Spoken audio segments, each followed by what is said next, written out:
Welcome, ladies and gentlemen, to episode 3 of Inside the Nest. I am so pleased to be joined on this episode by head coach of the Halifax Thunderbirds, Mike Accursi, and later on we'll have Stephan Leblanc, new joiner to the team, who will be joining our show in just a little bit. But first up, Mike Accursi. Mike, it's been a while since you and I have chatted.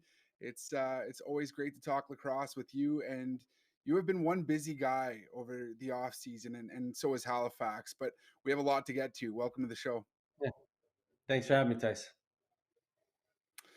So, Mike, let's talk about the tough decisions that you might have to make come training camp because, like I said, team owner and general manager Kurt Steyer is really busy in the offseason, signing all the key players and then adding a couple of free agents to the team and making one extremely big move in terms of a trade. So, when it comes to forwards, defenders, you're going to be making some really tough decisions.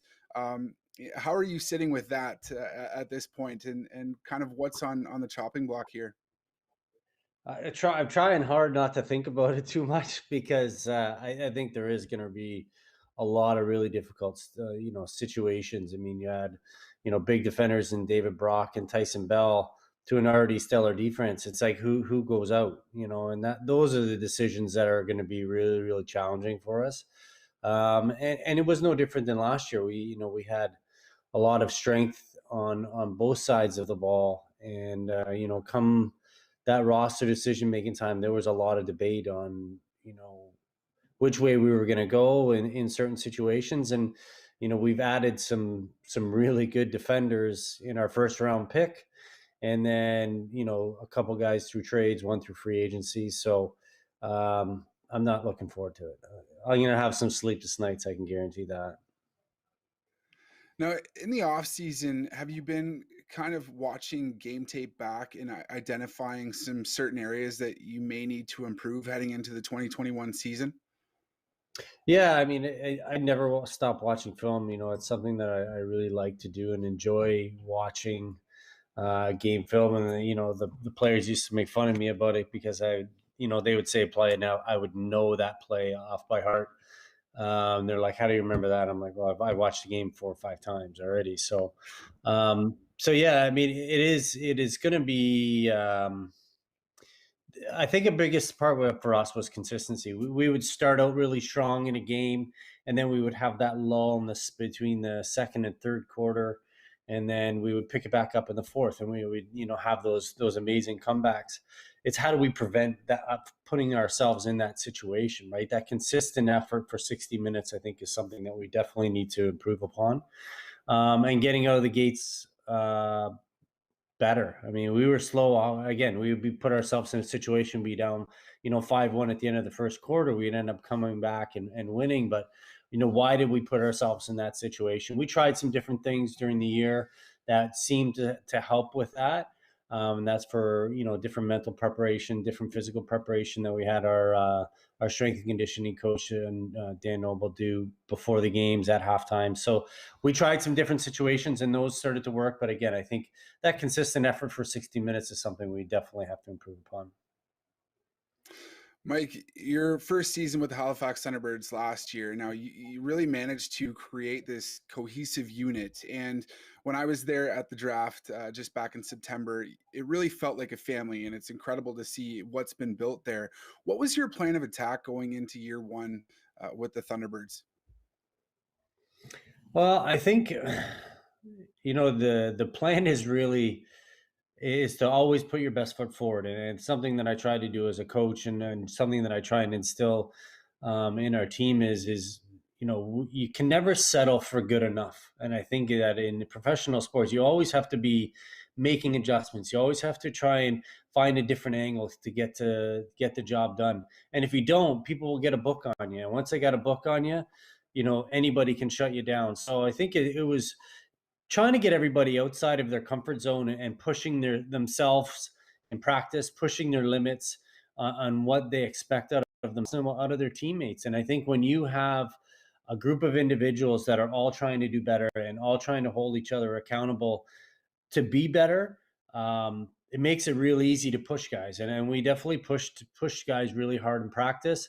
and they hated me for it at times. And then, they always stripped me. It was Herb Brooks, another one down and back. So, but I think at the end of the day, they know that made us better. And I think when you know that that makes you better, you're going to buy in. So when you have a guy like, Cody Jamieson, arguably one of the best players in the world to ever play this game, when you got him buying in and him doing the extra sprints and him pushing guys and telling guys, let's get going, um, you can't ask for a better endorsement than that. And everybody follows suit. And when they do that and they see the results, they see teams started to gas out in the fourth quarter and we were still going like we were at the beginning of the game. And those are reasons we won in those fourth quarters, is because of the effort that we put in. So I think the biggest part that I try to instill is hard work makes a dream work. And I think that's what you have to do.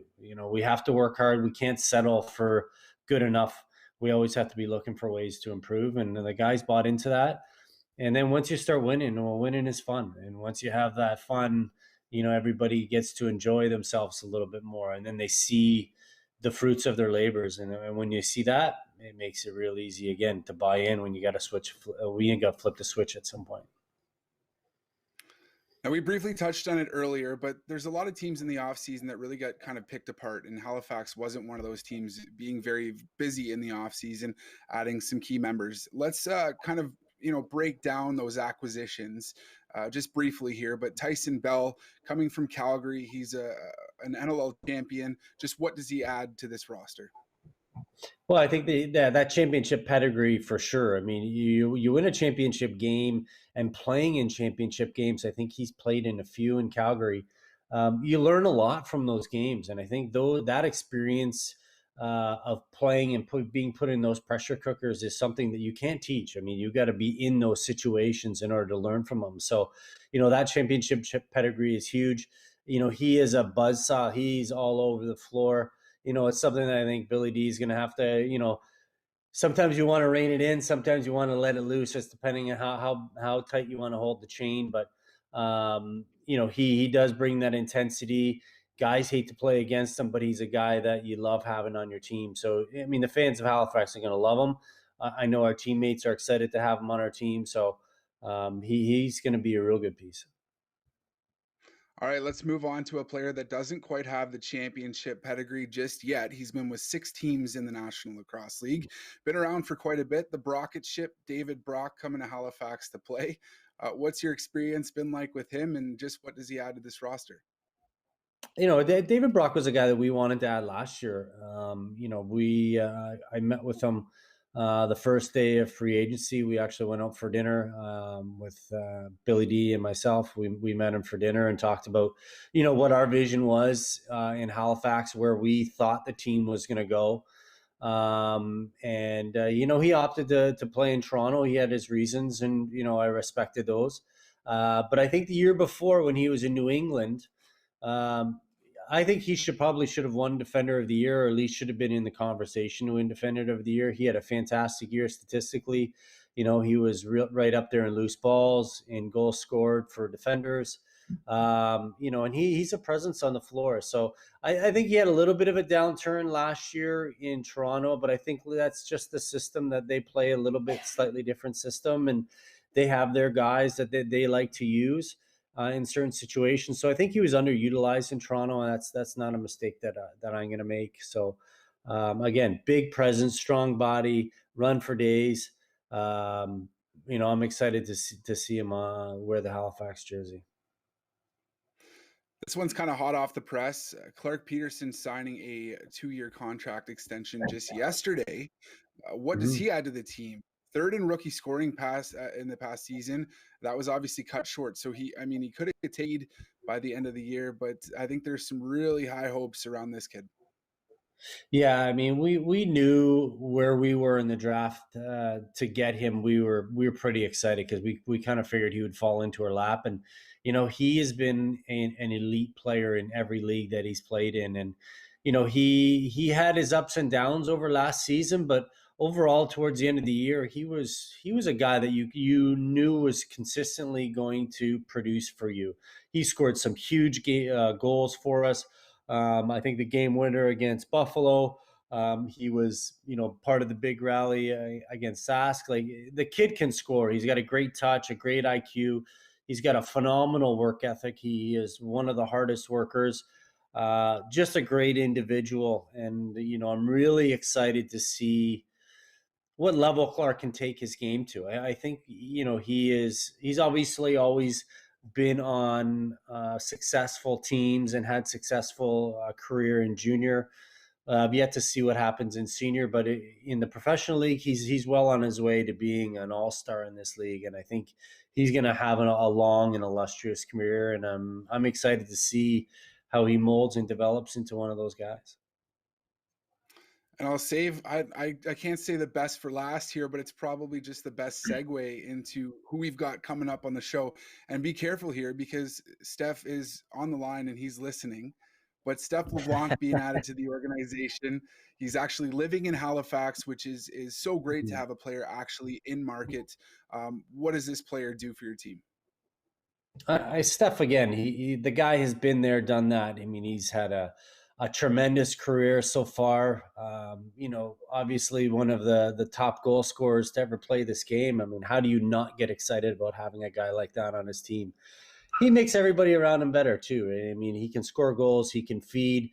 Um, he's strong. He goes hard to the net, and those are things that you have to account for. And then you add that left side in Ryan Benesh and Cody Jamieson. That's only going to help Steph and his game, and he's going to complement those guys tremendously. So I think his size, experience, goal touch. I mean, the guy's been there, done that, and again, another guy that I'm excited to see in a Halifax jersey, and I'm really glad that he decided to sign with us. Now, really quick, Mike, what's that? I said, hopefully that was good enough stuff. So really quick here, you and I have spoken about this before, but just having players in market and having more bodies in Halifax, what does that mean to the organization and kind of the development of the fan base in market? Well, again, it's community connections, and anytime that you can have a player that can get out to community events, that can participate in different things within the community, again, it's recognition, it's fan support, it's all those things. When you have that personal relationship where, oh, Steph came to our school and talked to us, and he comes up to you and says hi after the game, I think all those things are a big part of successfully building a new franchise in a market like Halifax. And we had Kyle Jackson there last year. Adding Steph there again is going to be great. Takes a little bit off of Kyle. He doesn't have to go everywhere, but also, Steph's a great person, a great role model for young kids to look up to that are looking to maybe play professional lacrosse. And he's going to be great for that market. So again, the idea would be eventually we can get more players into market, have them again living there and being able to participate in all the events that are happening in Halifax. Well, Mike, certainly excited to get you back in market there. We could talk lacrosse for hours, but we only have a few minutes here. So thanks so much for joining on Inside the Nest. Really do appreciate it. Thanks for having me, Tess. That's Mike Accursi, head coach of the Halifax Thunderbirds. You know that he's just chomping at the bit to get kind of back on the bench and leading this team to hopefully an NLL title in 2021. Our next guest looking for his second NLL title of his playing career, and that's Steph LeBlanc. Steph, thanks so much for joining us here on Inside the Nest. Yeah, thanks for having me, Tice. Of course, you come to Halifax. You've been living in market with your wife and your two children. Just how excited are you to kind of suit up for your home city now? Yeah, I'm pumped. I mean, it's again, not that I wasn't happy in New England, but to be playing close to home, and I've met quite a few of the local lacrosse guys out here and seen the passion that people have for the game, and just the reception that the team got last year kind of heightens it even more, right? I mean, you couldn't help but watch games on the bus and see the atmosphere in the rink and be a bit jealous because it was just so good. So I'm excited to get going. Obviously, things are a little bit up in the air with the pandemic, but training hard and just hoping to get on the floor as soon as possible. Now I have to apologize to you because I said on the first episode of Inside the Nest that you hadn't yet hit 800 points in the NLL, but you did that with the New England Black Wolves. So that's on me. I was looking at the wrong site, I do believe. But Steph, when it comes, we've heard it from your head coach, but when it comes to playing, just what do you add to this roster? Uh, you know what? I think it's one of those things where experience and having played with a lot of the guys on the team already at this point, you kind of you can feed off each other, and um, it's exciting because lacrosse is one of those games where you can't really, unless you're Crawford or Cody, you can't really do it on your own. And I've always played better with good players around me, and um, I'm kind of surrounded by great players in Halifax, right? You look at what Benny and Cody have done, and you look at Steve Keogh and the way Peterson's maturing into this league. It's really exciting, and I think I'll be able to move some bodies and create some space for some guys on the left side, but I think I'll be able to find some guys on the right side as well using some vision. So um, it's exciting, and I think it's tough to see, tough to know before you get on the floor where you're going to fit in. But I think this offense is going to have a pretty good pedigree, and I think we're going to be able to do pretty special things on the floor. Steph, just watching those highlights back, two things kind of jump out to me. One is this killer shot from up top and the outside, but you also like to get the ball down low, and you've got this almost sixth sense to know where you are on the crease, and you're able to kind of straddle it. So what's the science behind that? I don't know. I've probably had more crease calls in my career than any other player, but no, it's you know what it's. Um, I've had the opportunity to play with a lot of great players, and Colin and Josh Sanderson, Blaine Manning, Garrett Billings. When you play with guys like that, it becomes easy, right? Um, you get to talk with them, you get to watch film with them. I think either Mike or you kind of mentioned that lacrosse IQ, right? The more IQ you have, the better sense you have on the floor, the more the game slows down. So I think we got a lot of that on Halifax this year. No, I briefly touched on this with Mike, and it was my last question. But you're a player who's in market. How important is that for National Lacrosse League players to actually kind of be there, be present, and to be building a sport, but also in a market like Halifax where lacrosse is new and fresh? Yeah, I think it's really important. I mean, being around the league for a long time, you see that even if teams have come into markets and left, the lasting impression has been huge, and a big part of that is the grassroots that get laid down by professional teams like the Thunderbirds. So um, I've been looking to get involved in lacrosse as much as possible in this community for the last few years, but it's very difficult because you're traveling so much, um, going to New England or playing in the division with New York and Philly and Atlanta, right? So I think what playing on this team not only provides is just more availability, and so I'm really excited about that. I've kind of reached out to. I live out in St. Margaret's Bay, so I'm gonna hopefully this summer spend a lot of time at the floor working with people in St. Margaret's Bay, but I mean, really across the whole lacrosse community in Nova Scotia. So I think it's huge. I really do, and I think the more we expose people to the game, uh, the bigger it's going to grow because there's no one that's come to an NLL game and not left satisfied with the product they saw. And there you go, Now, Steph, pictures of we, it all. we've got all the crowd shots. We've got an anticipated start date of April 9th here. What do the next couple of months look like for you as you prepare for the 2021 season? I think things just kind of ramp up a little bit.